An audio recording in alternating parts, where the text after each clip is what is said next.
বিচার বিভাগের উপরে সম্মান প্রদর্শন সকলের দায়িত্ব।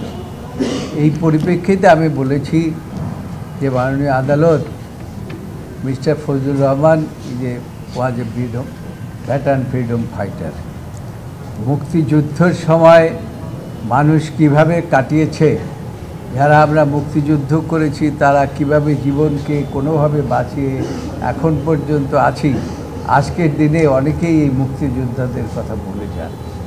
মিস্টার ফজলুর রহমান এই মুক্তিযোদ্ধাদেরকে স্মরণ করতে গিয়েই একটি টকশোতে যে কথাগুলো বলেছেন, ইনফ্যাক্ট এটা আদালতকে মেলাইন করার জন্য বলেন নাই এবং আদালতকে উদ্দেশ্য করেও বলেন নাই।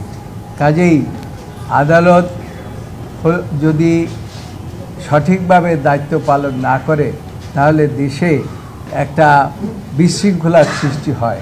এটা মিস্টার ফজলুর রহমান খান ভালো করেই জানেন, আমরা সকলেই জানি।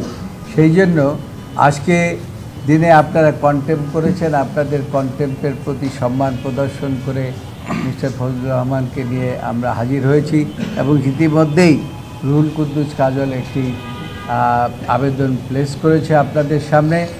আমি মনে করি যে সব দিক বিচার বিশ্লেষণ করে ফজলুর রহমান সাহেবকে এই যে তার বিরুদ্ধে যে কন্টেম্প প্রসিডিং করা হয়েছে, এই প্রসিডিং থেকে তাকে অব্যাহতি দেওয়া হচ্ছে। স্যারের এই আবেদনের পরিপ্রেক্ষিতে আদালত আমরা যে ব্যাখ্যা দিয়েছিলাম এবং সেই ব্যাখ্যার মধ্যে তিনি আদালতের কাছে নিঃশর্ত ক্ষমা প্রার্থনা করেছেন এবং সেটা গ্রহণ করে ওনার বিরুদ্ধে আদালত অবমাননার জন্য যে প্রসিডিংটা শুরু হয়েছিল সেটিও ড্রপ করে দিয়েছেন। অর্থাৎ এখন এই ট্রাইব্যুনালের সামনে জনাব ফজলুর রহমানের বিরুদ্ধে আদালত অবমাননার কোনো প্রসিডিং পেন্ডিং নেই, অব্যাহতি পেয়েছেন।